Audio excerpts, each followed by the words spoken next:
공기만 드셨고요. 후식으로 음료 섭취를 하신 것도 아닌데 혈당이 크게 오른 걸 보실 수가 있어요. 탄수화물을 함유한 과일군, 우유군.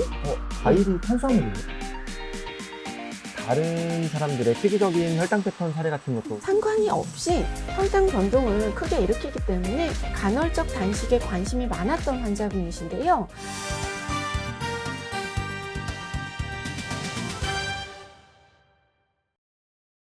인사 한번 부탁드립니다. 안녕하세요. 저는 강남센터에서 영양 상담을 하고 있는 임상영양사 이윤희입니다. 네, 안녕하세요. 세 번째 촬영인데 아직도 떨리고 있습니다. 강남센터 헬스팀의 남민영입니다. 식사 요인에 따라서 혈당 패턴이 어떻게 달라졌는지, 그리고 이걸 토대로 앞으로 개선을 하시면 좋을 몇 가지 부분들을 좀 짚어드리려고 하는데요. 우선 선생님의 목표 혈당이 70에서 180이었는데 이 목표 범위를 크게 벗어났던 식사 내용을 먼저 살펴보도록 하겠습니다. 자료 내용 보시면 혹시 공통점이 보이실까요? 후식을 되게 많이 먹은 것 같아요. 끼니 때 밥 섭취량이 상당히 많았거나 후식으로 음료나 과일을 드신 후에 혈당의 변동이 크게 일어난 것을 확인할 수 있었습니다. 우리가 식사로 섭취하는 영양소인 탄수화물, 단백질, 그리고 지방은 포도당으로 분해가 되거나 혹은 전환이 돼서 혈당을 높이게 되는데요. 영양소마다 혈당을 올리는 시간, 그리고 혈당을 높이는 정도는 각각 차이가 있습니다. 참고로 여기 그래프를 보시면 설탕이나 꿀과 같은 단순당이나 탄수화물을 함유한 과일군, 우유군, 곡류군은 최대 100%까지 혈당에 영향을 미치고 또 가장 빠르게 영향을 줍니다. 잠시만요. 탄수화물을 포함한 과일군. 혹시 과일이 탄수화물이에요? 네, 많은 분들이 탄수화물 하면 밥이나 면, 빵 이런 곡식류와 같은 식품들만 생각을 하시는데요. 탄수화물은 단당류, 이당류, 다당류 등으로 나뉘거든요. 그런데 과일에 많이 함유된 과당은 바로 탄수화물의 단당류에 해당이 됩니다. 그렇구나. 저는 나름 신경 쓴다고 후식도 되게 달긴 하지만 그래도 과일 함유된 그런 것들로 많이 먹으려고 네. 노력을 많이 했었거든요. 네, 근데 네. 그게 오히려 독약이 될 줄이야. 네. 네, 그 많은 분들이 잘 모르고 계시는 부분이기도 합니다. 그래서 이번 기회에 아셨으니까 앞으로 또 어떻게 드셔야 될지 알려드리겠습니다. 감사합니다. 네. 빨리 시작하시죠. 네, 그럼 계속해서 자료 보시도록 할게요. 식사 후에 한두 시간에는 탄수화물에 의한 영향이 컸다면 식사를 하고 4-5시간 후의 혈당은 식사에 포함된 단백질이나 지방에 의한 영향을 받게 됩니다.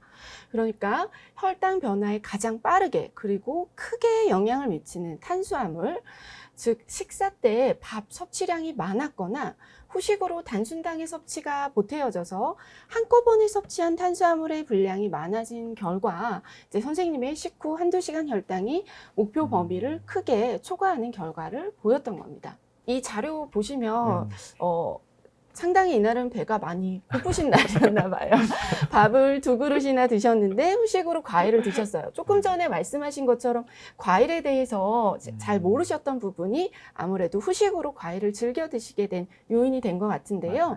한번 보시면 혈당이 무려 278까지 올라가는 걸 확인할 수가 있습니다. 심지어 287까지 혈당이 올랐던 날에는 파운드 케이크 2조각에 밥에 음료도 2잔이나 드셨어요. 네. 지금까지 보신 자료를 통해 보면 이제 밥을 많이 드셨거나 아니면 당분이 포함된 후식 음료로 인해서 탄수화물의 총 섭취량이 과다해진 요인으로 혈당이 크게 올라가는 그래프를 확인하셨는데요. 이와 비슷하게 식후 혈당이 크게 오른 다른 그래프를 한번 살펴보도록 하겠습니다. 또 다른 그래프들을 보시면 이제 대부분 밥도 한 공기만 드셨고요. 후식으로 음료 섭취를 하신 것도 아닌데 혈당이 크게 오른 걸 보실 수가 있어요. 그 이유가 뭘까요? 탄수화물도 적당하게 섭취한 것 같은데요. 네. 탄수화물을 적당히 섭취한 것 같아 보이시죠? 근데 네. 사실 이때 식단에는 선생님이 생각하지 못한 탄수화물 섭취가 있었어요. 영양 상담을 하다 보면 많은 분들이 이제 선생님처럼 탄수화물 섭취량이 많아지는 음식을 잘 모르고 계신 경우가 많은데요. 탕수육 소스, 짜장 소스, 덮밥 소스처럼 전분 가루를 원료로 만드는 소스류나 감자, 고구마와 같은 식품 또한 탄수화물이 많이 함유된 식품입니다. 그래서 덮밥류를 드실 때에는 소스를 소량만 덜어서 드신다거나 감자나 고구마와 같은 식품을 이용한 반찬이 나왔을 때는 밥 분량을 조금 줄여서 섭취하는 등의 조절이 필요합니다. 또 한 가지 더 탄수화물 섭취 과다 이외에도 식후 최고 혈당이 목표 범위를 초과하는 또 다른 패턴이 있었는데요. 빵이나 떡, 면 이렇게 탄수화물 위주로만 구성된 식사를 했을 때였어요. 탄수화물 위주로만 구성이 된 식사는 비교적 빠르게 혈당이 올라 목표 범위를 초과하는 혈당 변동을 일으킬 가능성이 높습니다. 그렇기 때문에 밥으로 식사를 하든 빵이나 떡으로 식사를 하든 항상 매 끼니 식사가 탄수화물 위주로 구성이 되지 않도록 달걀이나 두부, 살코기, 생선 등의 어육류 식품과 채소류를 함께 섭취하는 것이 중요합니다.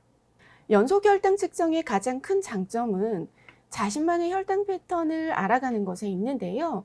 남윤영 선생님의 경우는 혈당이 오르고 떨어졌다가 다른 음식의 추가적인 섭취가 없었음에도 불구하고 다시 혈당이 오르고 높아진 혈당이 또 장시간 지속되는 패턴을 보이는 식사 내용이 있었습니다. 특히 삼겹살, 튀김, 많은 분량의 견과류, 즉 고지방 식사의 혈당 패턴이었는데요. 과도한 지방 섭취는 식후 2시간 이후부터 다음 끼니 전까지의 높은 혈당에 영향을 주는데요. 특히 저녁 늦은 시간까지 과도한 지방 섭취를 하게 되면 새벽 그리고 아침 시간까지 높은 혈당이 지속되는 상태가 되고 다음날 아침 식전 혈당이 이미 높아져 있는 상태에서 아침 식사를 하게 되면서 다시 또 혈당 최고치가 목표 혈당을 넘어서는 악순환이 반복이 됩니다. 그래도 선생님께서는 일주일에 2-3번 정도는 꾸준히 운동을 하고 계시더라고요. 그런데 운동을 하셨을 때도 이제 비교적 적당한 분량의 탄수화물 섭취 후에 식후 운동을 하셨을 때 안정적으로 혈당이 오르내리는 것을 볼 수가 있었습니다. 하지만 탄수화물 위주로 식사가 구성이 되었거나 탄수화물 섭취량이 과다했을 때는 식후 운동을 했음에도 불구하고 최고 혈당이 201 정도까지 굉장히 높게까지 올랐던 상황과 비교를 해봤을 때 식후 운동이 혈당 관리에 도움이 되기는 했지만 일단 탄수화물의 섭취량 관리가 선행되어야 함을 알 수 있었습니다. 저도 몰랐던 제 혈당 패턴을 알게 되니까 되게 좋은 것 같고요. 오늘 배운 식사 습관이나 운동 지침을 잘 한번 실천해 봐야겠습니다. 근데 연속 혈당 측정의 장점이 본인만의, 나만의 특이적인 혈당 패턴을 알게 되는 것이라고 생각이 되는데 혹시 다른 사람들의 특이적인 혈당 패턴 사례 같은 것도 있을까요? 네, 보통 일반적으로는 면이나 빵을 즐겨 드시는 당뇨 환자분들께 개인의 그런 선호도를 존중을 해서 빵이나 면을 드시지 마세요라고 하기보다는 빵이나 면을 드실 경우에 영양 균형을 갖춤으로써 혈당을 높이는 속도를 지연시키는 식사로 잘 구성을 해서 드시라고 권장을 하는데요. 연속 혈당 측정을 통해 면이나 빵 등의 섭취 그 자체가 혈당에 크게 영향을 미치는 패턴을 파악한 경우가 있었거든요. 그분은 면 메뉴를 굉장히 자주 드시는 분이었는데요. 면 위주로 식사를 하실 때와 면을 드시면서도 어육류나 채소류와 함께 균형을 갖춘 형태로 드실 때의 혈당 변동이 크게 차이가 없이 두 경우 모두 혈당이 크게 오르는 것을 확인할 수 있었습니다. 이분은 면, 빵 등의 식사가 균형식으로 구성이 되었는지와의 여부와는 상관이 없이 혈당 변동을 크게 일으키기 때문에 면이나 빵으로 드시는 식사 빈도를 조정해 볼 것을 강조드렸었습니다.